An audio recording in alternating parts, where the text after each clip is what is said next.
నమస్కారం welcome to NSTV news నేను షర్మిల బులెటిన్ల ముందుగా హెడ్లైన్స్ చూద్దాం స్వర్గీయ నందమూరి తారక రామారావు గారి వర్ధంతి సందర్భంగా వల్లభి గ్రామం సెంటర్లో పోట్ల వెంకట ప్రసాద్ గారి ఆధ్వర్యంలో ఘన నివాళులు అర్పించారు।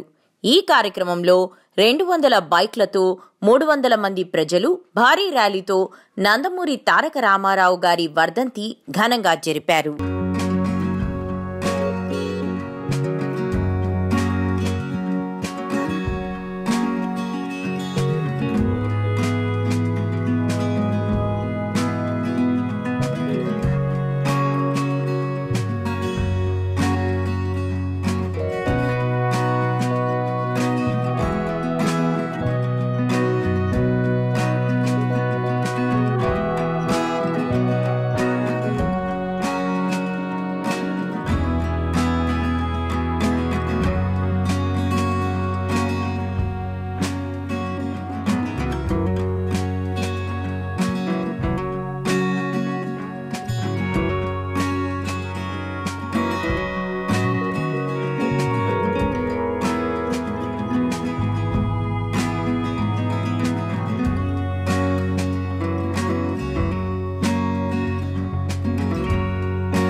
जोहार एनटीआर, जोहार एनटीआर, अमर है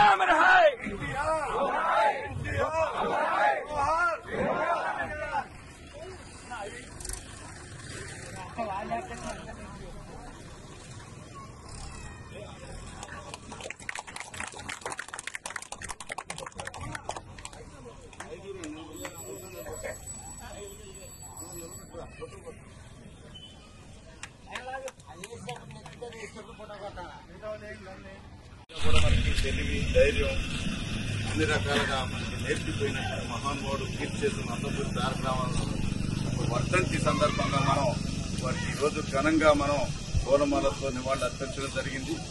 మరొకసారి మనందరం కూడా మనసులో ఎన్టీ రామారావు గారి ఆత్మ శాంతి చేకూరాలని మీరందరూ కూడా ఆయనకు సంఘీభావంగా మంచిగా నివాళులు అర్పించాలని కోరుకుంటూ మనందరికీ తెలియని విషయాలు కాదు। ఎన్టీఆర్ గారు రాజకీయ రంగ ప్రవేశం చేయకమునుపు ఎన్టీఆర్ గారు లేని రోజు ఈ రాష్ట్ర పరిస్థితులు, ఈ రాష్ట్రంలో ఒక రాజకీయ వ్యవస్థ ఉంది, ఈ రాష్ట్రంలో ఒక పరిపాలన ఉంది, ఈ రాష్ట్రంలో ప్రభుత్వ యంత్రాంగం ఉంది అనే సంగతి గ్రామీణ ప్రాంతంలో ఉన్న ఏ సామాన్యుడికి తెలియదు। ఇది నగ్న సత్యం। అలాంటి తరుణంలో ఈ రాష్ట్రం అస్తవ్యస్తంగా బంధుప్రీతితో అనేక రకాలుగా కుంభకోణాలతో కూరుకుపోయి ప్రజల జీవన మాన ప్రమాణాలు దెబ్బతినే పరిస్థితిలో ఒక అద్భుతమైనటువంటి ఉజ్వల ద్వీపంలాగా వెలిగి మన నందమూరి తారక రామారావు గారు తన యొక్క విలాసవంతమైన సినీ జీవితాన్ని వదిలి నేను నా తెలుగు జాతి ప్రజలకి ఈ కష్టాల నుంచి ఒట్టెక్కించాలి, వీళ్ళందరినీ బాగు చేయాలి, నా రాష్ట్రాన్ని బాగు చేయాలనే ఉద్దేశంతో తపనతో మంచి ఆలోచనతో తెలుగుదేశం పార్టీని స్థాపించి తద్వారా 9 నెలల్లోనే ఈ రాష్ట్ర ముఖ్యమంత్రి అయి తద్వారా ముఖ్యమంత్రి అయిన కొద్ది కాలంలోనే ఈ రోజు మనం ఇంత ఘనంగా కీర్తిశేషులుగా సన్మానం చేసుకునేటువంటి అభినందించినటువంటి ముఖ్యమంత్రి ఎవరు ఉన్నారంటే ఈ దేశంలో లేరు। ఎందుకంటే సమూలంగా రాజకీయ వ్యవస్థని ప్రభుత్వ వ్యవస్థను మార్పు చేసి ప్రజలకి పరిపాలన అందించినటువంటి గొప్ప వ్యక్తి।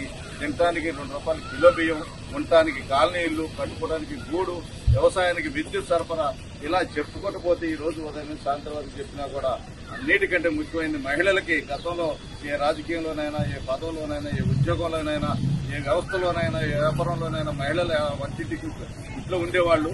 అట్లాంటి వంటింటికి అంకితమైనటువంటి మహిళా సంఘాన్ని, మహిళా మనుల్ని 50% రిజర్వేషన్ కల్పించి ఈ రాజకీయ రంగంలో అనేక రంగాలలో ప్రభుత్వ రంగంలో కూడా వారికి రిజర్వేషన్ స్థానం కల్పించినటువంటి ఏకైక వ్యక్తి భారతదేశంలో ఎవరు ఉన్నారంటే నందమూరి తారక రామారావు గారిని మనం తప్పగా చెప్పుకోవచ్చు।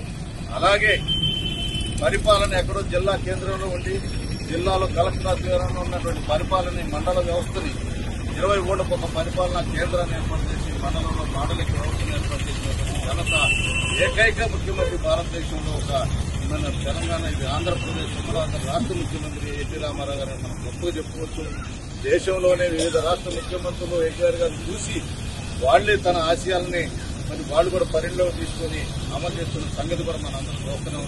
కాబట్టి భవిష్యత్తులో కూడా ఎన్టీఆర్ గారి ఆశయాలు ఏవైతున్నాయో అవినీతి నిర్మూలన, పేదవర్గ నిర్మూలన, బంధుప్రీతి ఉండొద్దు, మోసం పక్షపాతం ఉండొద్దు, అందరూ సమాన స్థాయిలో బతకాలి, సమాజమే దేవాలయం, పేద ప్రజలే దేవాలయం అని చెప్పి మంచి నినాదంతో వచ్చినటువంటి ఒక నందమూరి తారక రామారావు గారి యొక్క ఆశయాలను మనం కూడా ఇక్కడ ఉన్నటువంటి మనం కూడా ఆయన ఆచరణతో ఆయన యొక్క వారసత్వంలోని ఆయన యొక్క జెండా కిందనే మనం కూడా పెరిగి ఈ గ్రామంలో ఈ స్థాయిలో వచ్చి ప్రజాసేవలో ఉన్నాం మనందరం.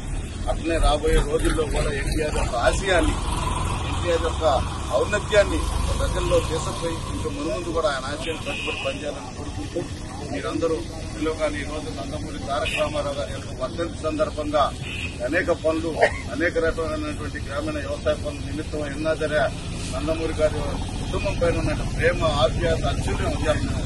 అద్భుతంగా ఇప్పుడు ఒక గంటన్నరలోనే మన దాదాపు మోటార్ సైకిల్ ర్యాలీతో వచ్చి అన్నగారికి ఘనంగా పూలమాలతో నివాళులు అర్పించడం జరిగింది. కాబట్టి మీ అందరికీ కూడా ప్రత్యేకంగా కృతజ్ఞతలు, అభినందనలు తెలియజేస్తున్నాను.